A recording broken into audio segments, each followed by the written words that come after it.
Albert Speer occupies a unique and controversial position in the history of Nazi Germany. As Hitler's chief architect, and later as Reich Minister of Armaments and War Production, Speer was one of the most powerful figures in the Third Reich. Yet unlike other top Nazi leaders, Speer survived the war, stood trial at Nuremberg, accepted responsibility for some crimes while denying knowledge of others, and served 20 years in Spandau Prison before being released in 1966. His survival and his carefully crafted public persona as the Nazi who repented made him perhaps the most famous of all convicted Nazi war criminals. But what happened to his children? How did they cope with having a father who was both a war criminal and, after his release, a celebrity of sorts?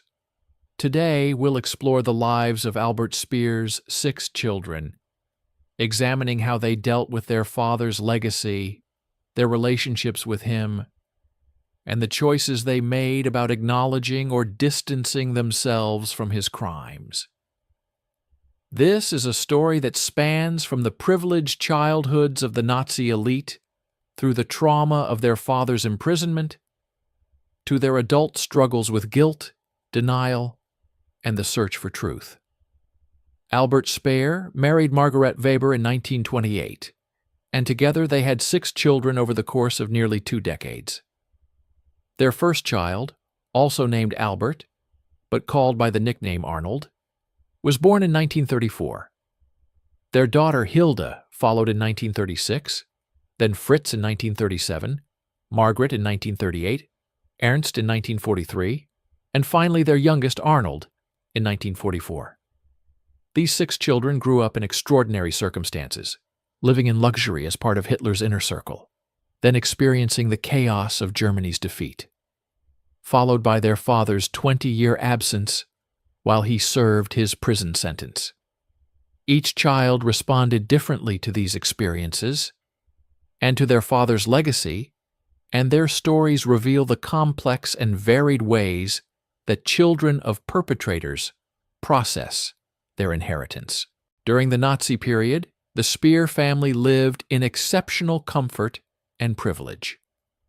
Albert Speer was Hitler's favorite architect and later became indispensable to the German war effort as the man who organized industrial production.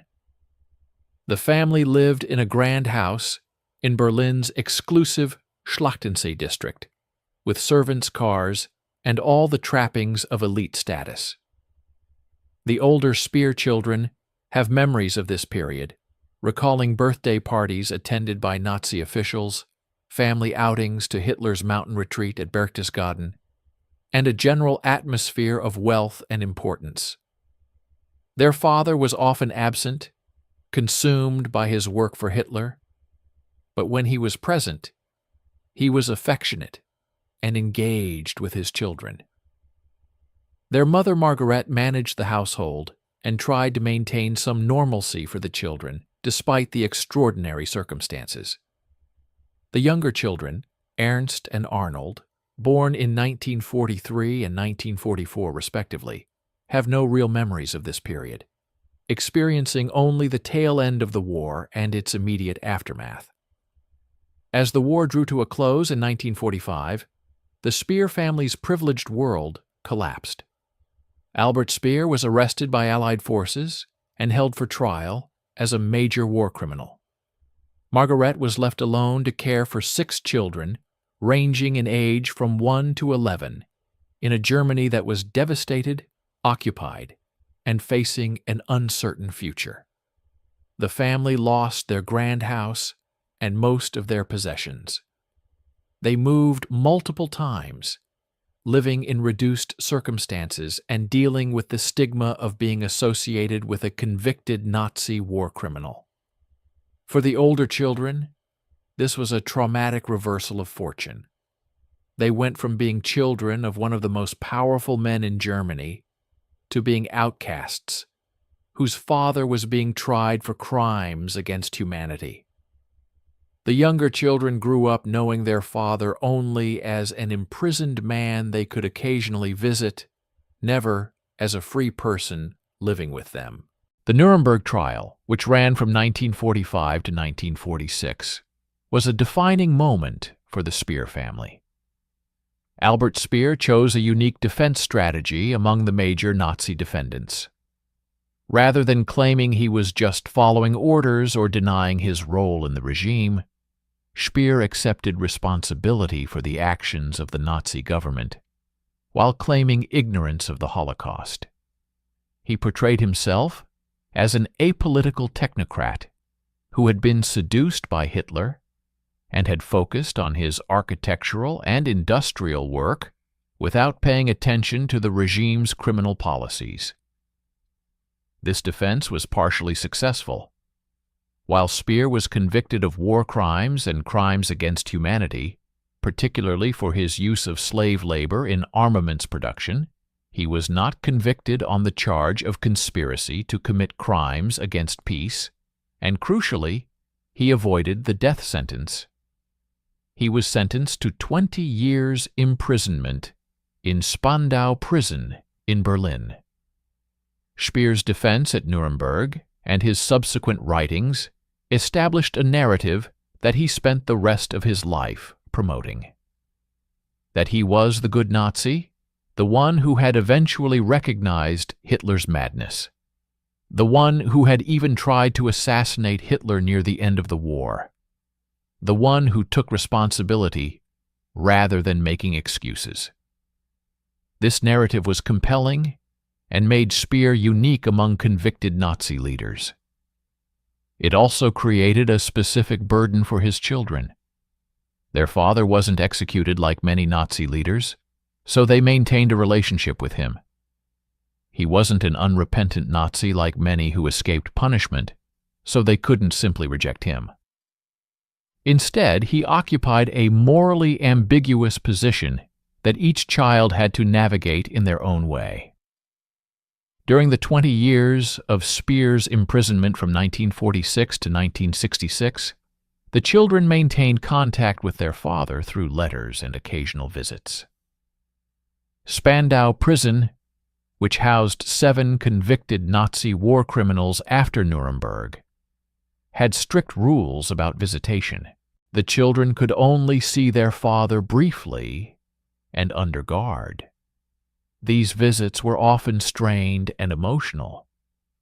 The older children, who remembered their father from before his imprisonment, struggled with the changed circumstances and the knowledge of what he had been convicted of.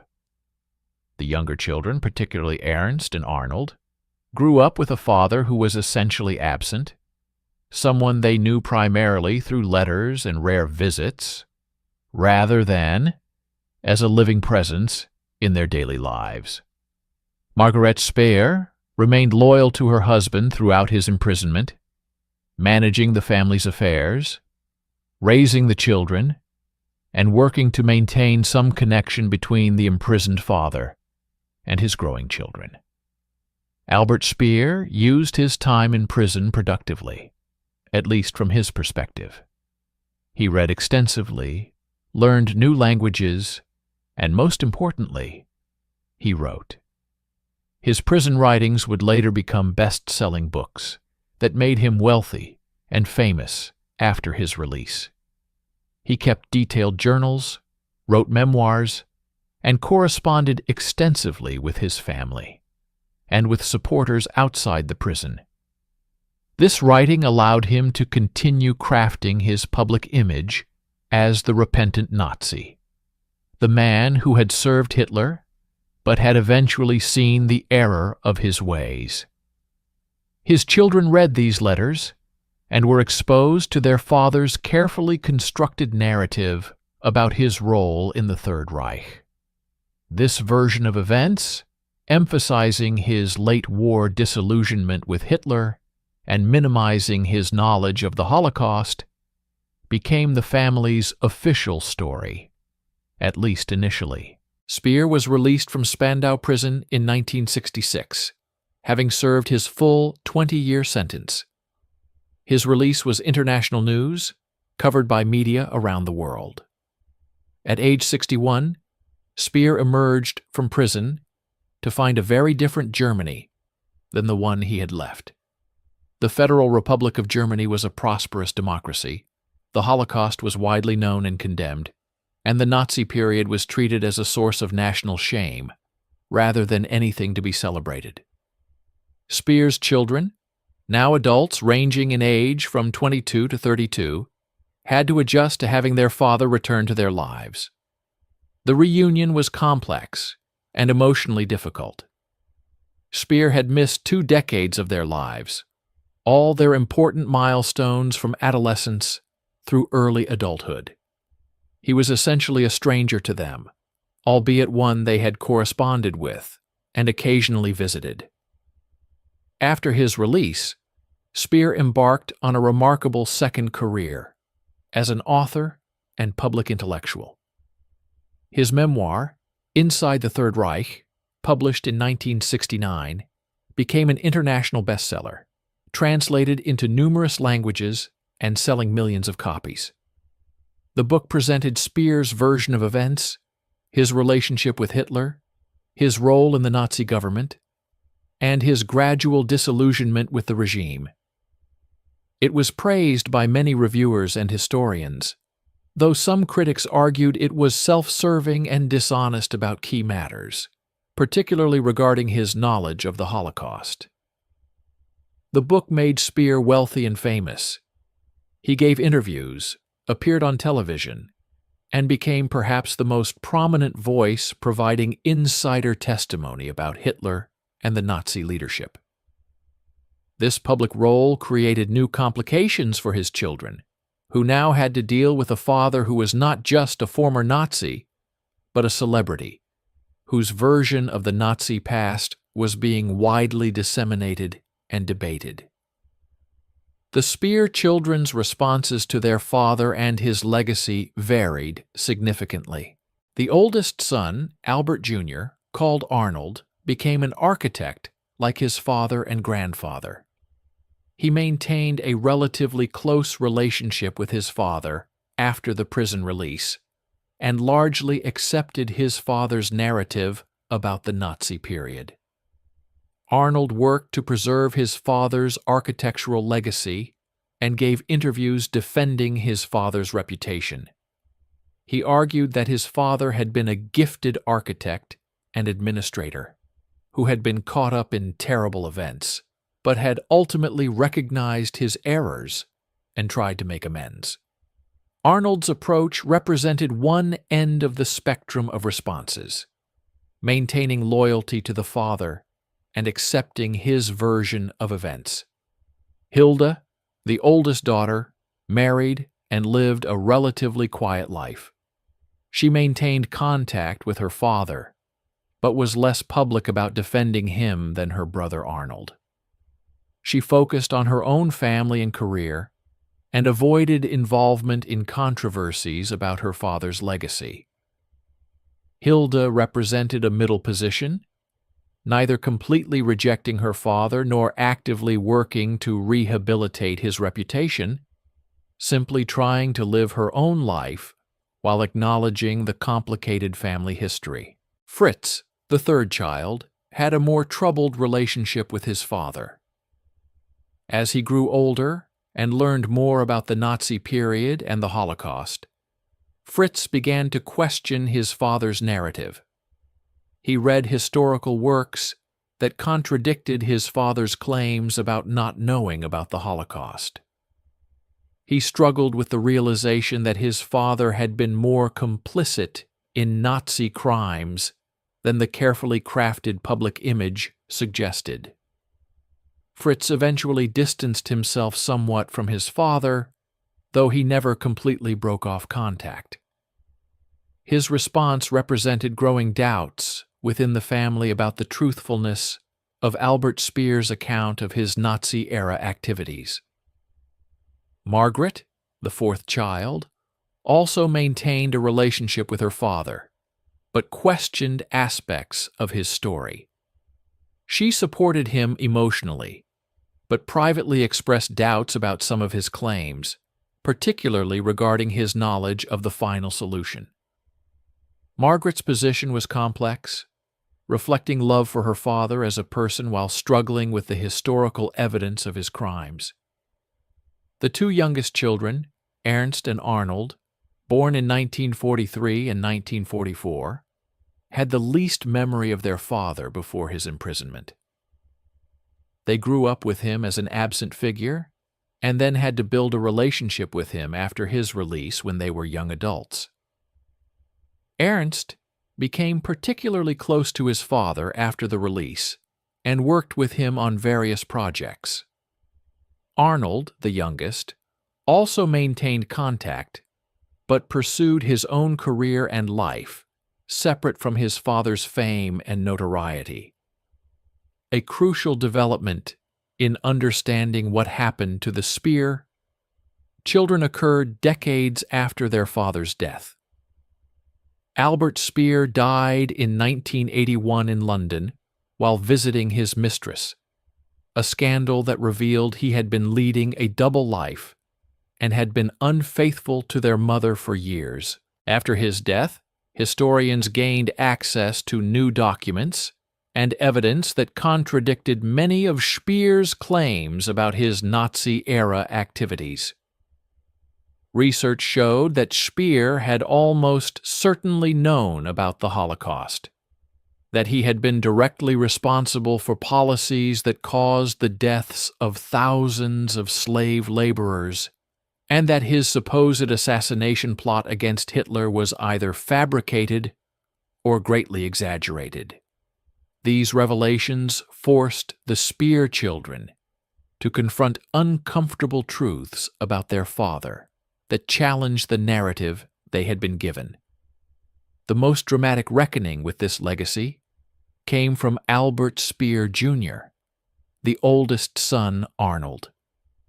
In his later years, particularly after extensive research by historians like Gitta Sereni and Heinrich Breuer demonstrated the extent of his father's lies, Arnold began to publicly acknowledge that his father had been more complicit and more knowledgeable about Nazi crimes than he had admitted. In interviews and public statements in the 1990s and 2000s, Arnold expressed regret that his father had not been more honest and acknowledged that the family had believed a version of events that was not true. This public acknowledgement represented a significant shift from his earlier defense of his father and showed the painful process of coming to terms with difficult truths. Margaret Nissen, née Speer, also became more outspoken in her later years about her father's dishonesty. In interviews, she discussed how the family had gradually realized that their father's account was incomplete and, in some cases, false. She expressed anger and disappointment that he had lied to them and to the public about his knowledge of the Holocaust. She described feeling betrayed by his dishonesty and struggling with the knowledge that he had been more guilty than he claimed. Margaret's willingness to speak publicly about these issues represented a courage to confront uncomfortable family truths, rather than maintaining a conspiracy of silence. The question of whether Albert Speer knew about the Holocaust was central to his defense at Nuremberg and to his later public image.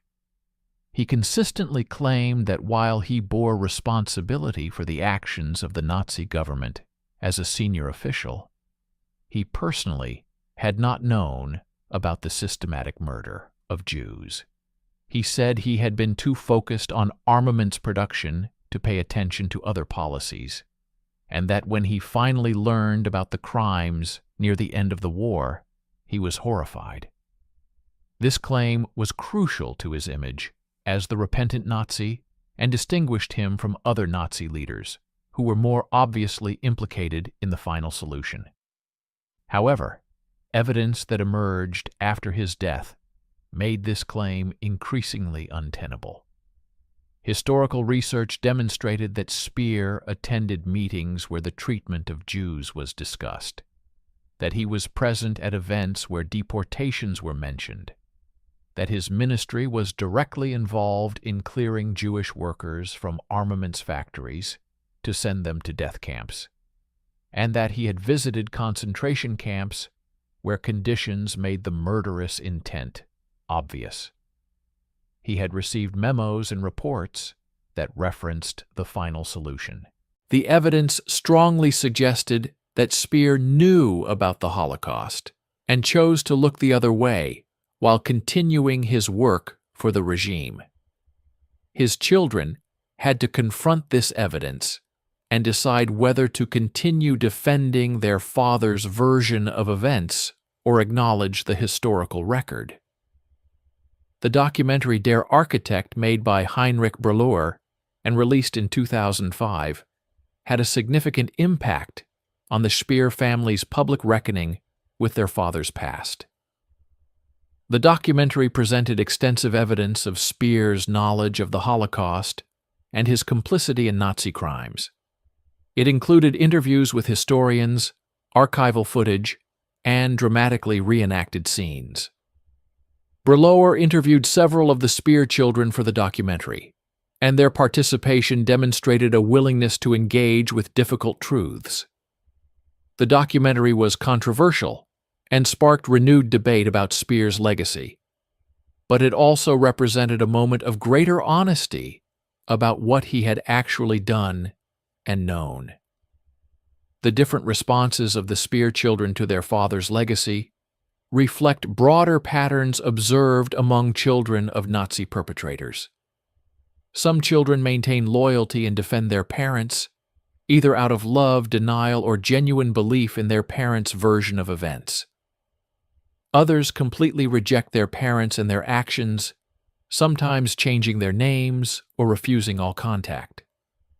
Still others, like several of the Speer children, go through an evolution, initially accepting their parents' narrative, but later, as more evidence emerges and as they mature and reflect, coming to a more critical understanding of their parents' role in atrocities. This evolution often involves painful confrontations with difficult truths and the realization that parents they loved lied to them about fundamental matters. Psychological research on children of perpetrators has identified several common challenges these individuals face. There is the struggle with identity, trying to understand who you are when your parent committed atrocities. There is the tension between personal love for a parent and moral condemnation of their actions. There is the question of whether you bear any responsibility or guilt for crimes you didn't commit, but that were committed by someone with whom you share genes and a family name. There is the social stigma and the challenge of how to present yourself to the world. Do you hide your family background or acknowledge it? Do you defend your parent or condemn them? The Speer children dealt with all these challenges, and their various responses show different ways of coping with an impossible inheritance. The relationship between Albert Speer and his wife, Margaret, is also important to understanding what happened to the children. Margaret remained loyal to her husband throughout his imprisonment and after his release. She accepted his version of events and defended him against critics. She raised their children to believe in their father's basic decency and his claims of having been deceived by Hitler. This meant the children grew up in a household where their father's narrative was the accepted truth, making it more difficult to later question that narrative. Margaret's loyalty was understandable from a human perspective. She loved her husband and wanted to believe the best of him, but it may have made it harder for the children to develop a critical perspective on their father's actions. The discovery after Speer's death that he had been having a long-term affair added another dimension of betrayal for the family.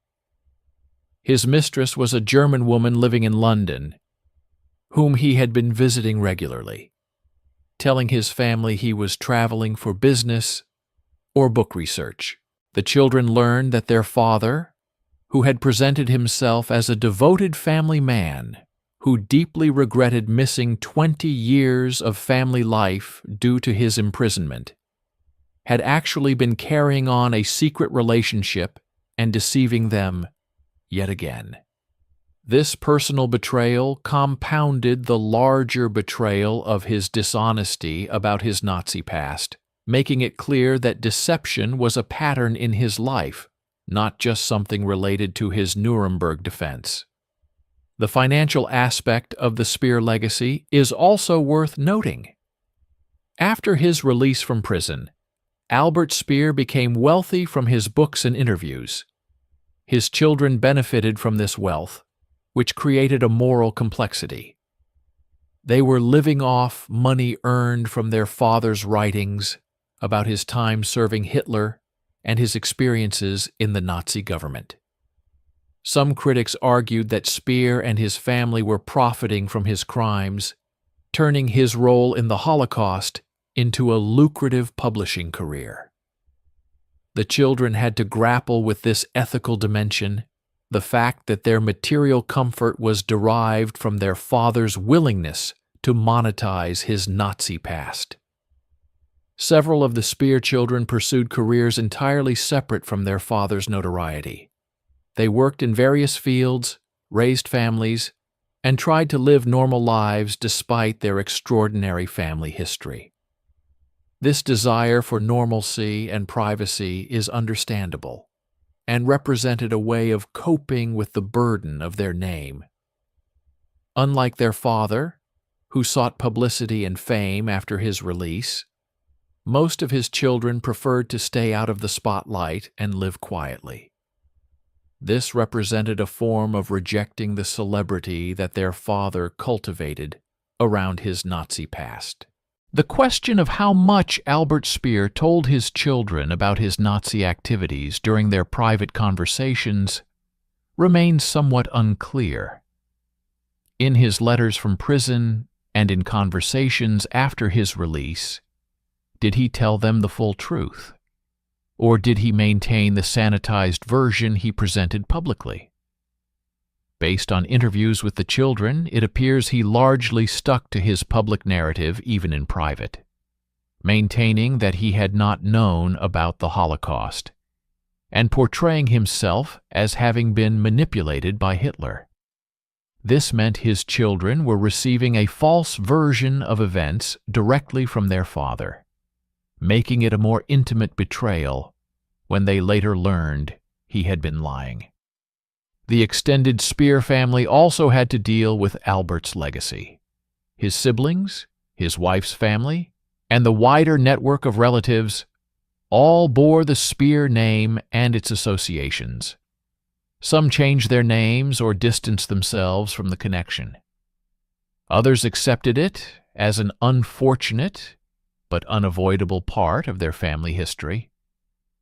The 6 children were at the center of this larger family network, and their choices about how to deal with their father's legacy were influenced by the attitudes of extended family members. Comparisons between the Speer children and the children of other Nazi leaders reveal both similarities and differences. Like the Himmler and Goebbels relatives, the Speer children had to live with a toxic family legacy. However, unlike Gudrun Himmler, who spent her life defending her father and assisting Nazi war criminals, or the Goebbels children who were murdered by their parents, the Speer children generally took more moderate positions. They initially accepted their father's narrative, but several eventually acknowledged uncomfortable truths, representing a middle path between total denial and complete repudiation. Their evolution parallels that of some children of other perpetrators who went through a process of gradually confronting reality. The city of Berlin and various German institutions have had to grapple with Speer's architectural legacy.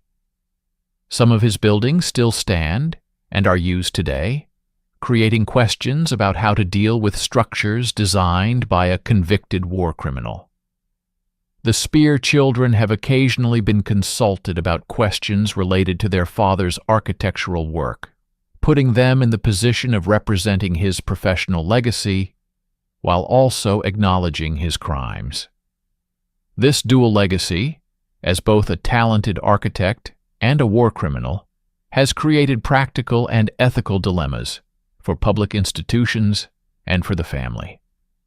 Education and historical memory have been important themes in how the Speer children dealt with their legacy. Germany's educational system extensively covers the Holocaust and Nazi crimes, meaning the Speer children's own children, the grandchildren of Albert Speer, learned about their grandfather's crimes in school. This created intergenerational conversations about the family's history and ensured that the next generation could not simply ignore or forget the past.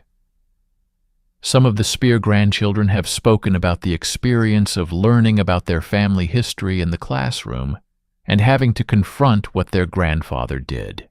Albert Speer Jr., the oldest son Arnold, who became an architect, had a distinguished career designing significant buildings around the world. His work was judged on its own merits, not on his family background, and he achieved success independent of his father's fame and infamy. However, he was occasionally asked in interviews about his father and his legacy. In his later years, as mentioned earlier, Arnold became more willing to acknowledge his father's dishonesty and the extent of his crimes. This public acknowledgement took courage and represented a breaking of family loyalty in favor of historical truth. Arnold died in 2017, having lived a long life, shaped but not entirely defined by his father's crimes. Margaret Neeson, the daughter who has been most outspoken about her father's lies, has given several important interviews discussing the family's process of discovery and disillusionment. She described how the family initially believed their father's account, but gradually, as historians presented contradictory evidence, realized he had deceived them. She talked about feeling angry and betrayed, but also about loving her father despite his crimes and lies. Her testimony provides valuable insight into the emotional complexity of being a perpetrator's child and the painful process of accepting uncomfortable truths about someone you love. The other Speer children have been more private, giving fewer interviews and making fewer public statements about their father. This preference for privacy is understandable and represents another valid way of coping with a difficult legacy. Not everyone needs to or wants to publicly process their family history. Some of the children simply wanted to live their lives without being constantly defined by their father's crimes, and their choice to remain private should be respected. The publication of various books and studies about Albert Speer over the decades since his death has meant that the family has repeatedly had to engage with public discussions of his legacy. Each new book, each new documentary, each new historical analysis brings renewed attention and sometimes new revelations. This means the Speer children could never simply put the past behind them. Instead, they have lived with ongoing public scrutiny and debate about their father's role in the Holocaust and other Nazi crimes.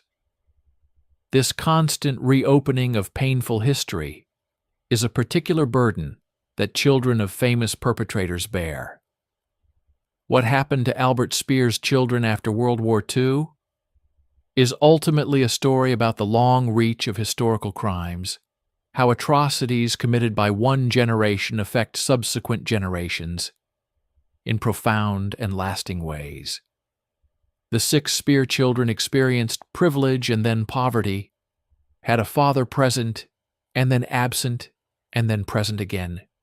believed one version of history and then learned it was false and had to constantly navigate the tension between loving their father as a person and acknowledging his role in genocide. Different children made different choices about how to deal with this burden. Some maintained closer relationships with their father and were more willing to accept his narrative. Others became more critical and questioning. Most went through an evolution, moving from acceptance to doubt to a more complex understanding as they aged and as more historical evidence emerged. The Speer children's experiences remind us that the victims of the Holocaust and Nazi crimes were not the only ones whose lives were shaped by those atrocities. The children and grandchildren of perpetrators also live with the legacy of those crimes, not as victims in any way comparable to those who suffered directly, but as people burdened with a terrible inheritance. They face questions of identity, responsibility, and morality that most people never have to confront. They must decide whether to defend their parents, condemn them, or try to find some middle ground. They must deal with public scrutiny, social stigma, and the knowledge that their family name is associated with some of history's worst crimes. Today, Albert Speer's children, who are still living, are elderly, in their 70s and 80s. They have lived full lives, raised families, pursued careers, and become individuals defined by much more than just their parentage. Yet the shadow of their father's crimes remains. His name is still debated by historians, his buildings still stand, his books are still read, and the questions about his knowledge and responsibility are still argued. His children and grandchildren must live with this ongoing legacy, with the fact that their father and grandfather was a central figure in one of history's most murderous regimes. The evolution of the Speer children's understanding of their father's role parallels, in some ways, the evolution of German society's understanding of the Nazi past. In the immediate post-war period, there was often a desire to move forward without deeply examining individual complicity. In the 1950s and early 1960s, when Speer was in prison and crafting his narrative, there was a general willingness to accept claims of ignorance or limited responsibility from those who had served the regime. By the late 1960s and 1970s, a younger generation began demanding more honest reckoning. And in subsequent decades, as more evidence emerged and as survivors told their stories and historians did more thorough research, it became harder to maintain comfortable fictions about who knew what and who was responsible for what. The Speer children's journey from accepting their father's narrative to questioning it to acknowledging its falseness mirrors this broader societal evolution. In conclusion, what happened to Albert Speer's children after World War II is a complex story of survival, loyalty, betrayal, and eventual reckoning with difficult truths. They lived through their father's imprisonment, his celebrity after release, his death, and the subsequent revelations about the extent of his lies. They made various choices about how to relate to his legacy, with some defending him longer, and others questioning earlier, but several eventually coming to acknowledge that he had been more guilty and more dishonest than they had wanted to believe. Their story illustrates the burdens that children of perpetrators carry, the complexity of loving a parent who committed atrocities, and the importance of eventually confronting truth, even when it is painful, and even when it means acknowledging that someone you loved deceived you about fundamental matters. The Speer children's experiences remind us that the effects of historical crimes, extend far beyond the immediate victims and perpetrators, creating ripples of trauma, guilt, and moral complexity that persist for generations.